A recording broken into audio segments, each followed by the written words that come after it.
With so many amazing things happening in the world today, what could possibly go wrong?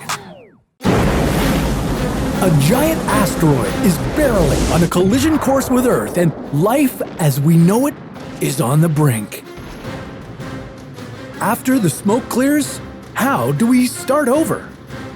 Where would we live? And what might we do differently? This is What If, and here's what would happen if there were only 1,000 people on Earth. With pandemics, election scandals, and civil unrest worldwide, maybe it's time for a do-over, a clean slate, a fresh beginning. With only 1,000 people left on the planet, 500 women and 500 men, where would we begin?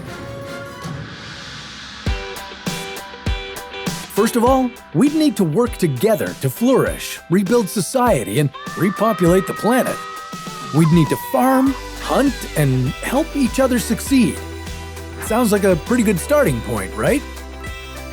Okay, where would we find the ideal place to build this global village? Most likely a temperate region that's not subject to huge threats from wildlife or natural disasters.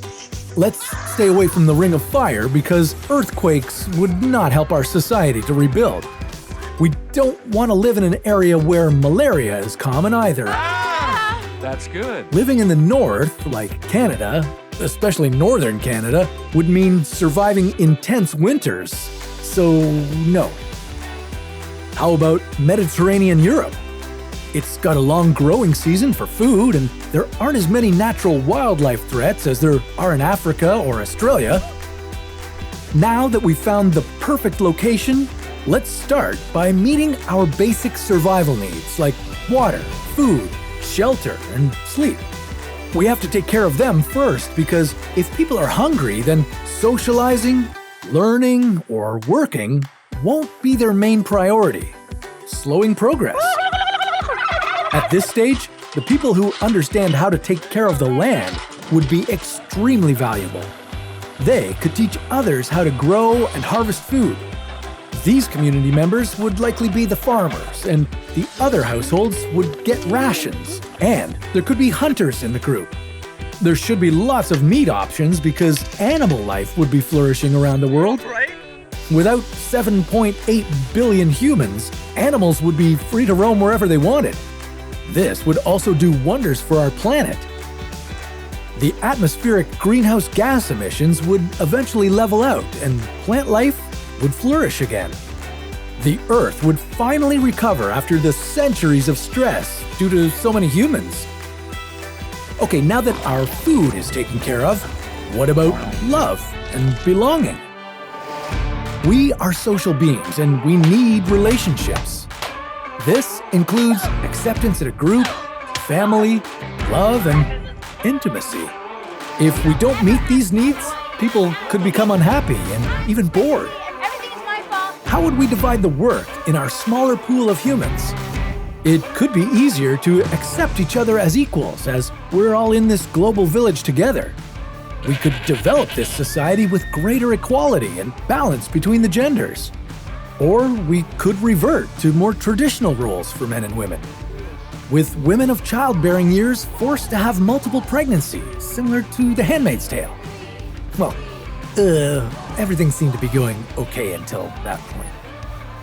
Still, with not too many people to choose from, things like love and attraction wouldn't necessarily dictate who you get intimate with, and those creepy arrangements could be a thing. Like some licorice. But if you're a fertile man or woman, you might be treated better because you're responsible for increasing the population. What the hell? As we start to repopulate the planet, there would be a need for doctors and medical professionals. Builders and construction workers would also be helpful. Teachers would be necessary, but people would likely start doing internships to learn in such a dramatically different society. If someone wanted to be a doctor, they could shadow the doctors for several years and learn from experience rather than in a school. Jobs in this new society may no longer have any cash value, and we could see ourselves going into an exchange economy. Something like, I'll help you build your home if you teach my kids to read. Going back to a cash-based society may take some time, and with no global infrastructure to rely upon for a supply chain, barter and trade makes sense, at least in the short term. A 1,000-person community wouldn't guarantee a stable population. We'd need to work together to overcome the challenges of living without a modern society.